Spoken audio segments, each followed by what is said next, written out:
SuperNews presents Hurricane, Anatomy of a Disaster.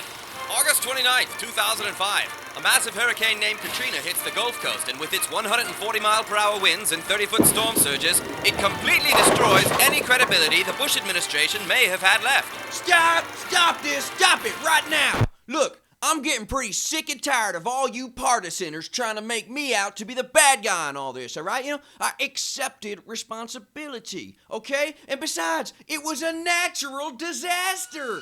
Okay, fair enough. Well, then let's take a closer look at what we learned from this disaster. Yeah, all right, let's do that. In the days preceding the hurricane, all news reports indicated that this was to be the storm of the century, with potential to decimate the entire region. Louisiana's governor declared a state of emergency. The mayor of New Orleans ordered a mandatory evacuation. And you personally authorized the Federal Emergency Management Agency, or FEMA, to coordinate all disaster relief efforts in the region. See, I was on top of it. You sure were. But 2 days later, when the storm hit and the entire world was seeing horrifying images of chaos and devastation on their televisions, they also saw you, eating birthday cake with John McCain, and playing guitar with Mark Willis. So, Nero, you can either strum your lute while Rome burns, or you can get off your keister and start looking like a leader who cares. That's exactly what I did. I cut my vacation short that day, man. I had my boy Brownie down there doing his thing with FEMA. I'm glad you brought him up. Let's take a closer look at how Michael Brown became the head of FEMA, shall we? Ooh, let's not say we did.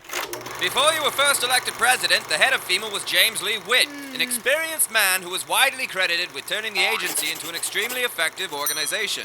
After you became president, you replaced him with Joe Albo, your 2000 presidential campaign manager.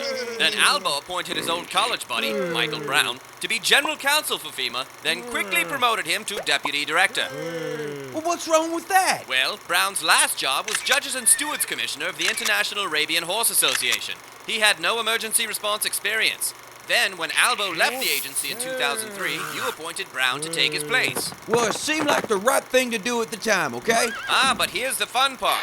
Who do you think Joe Albo works for now? Halliburton. That's right. And what's his job? He helps them get disaster relief contracts from the government. Very good, Mr. President. Now, what would you call what we've just seen? Business as usual. How about cronyism in action? Okay, stop this. Look, cronyism ain't nothing new, okay? Democrats do it, Republicans do it, everybody does it. And besides, I fired Michael Brown. No, you didn't. He resigned after the Department of Homeland Security relieved him of his hurricane duties and replaced him with someone who could tell the difference between his ass and a hole in the ground. What's your point? Well, my point is, if you picked someone with experience from the very beginning, you could have avoided moments like this. Mr. Brown, does FEMA have any rescue efforts planned for the thousands of people trapped at the convention center? There's who and the what now? There's several thousand people at the convention center waiting for federal assistance. The hurricane left them stranded there. There was a hurricane? When?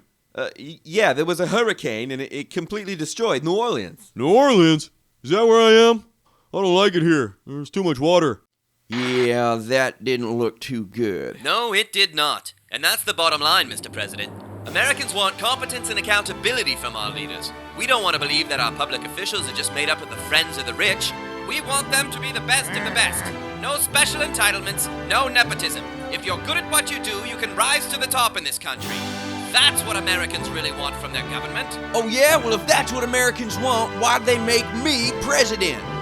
Touché, Mr. President. Touché. Go f*** yourself!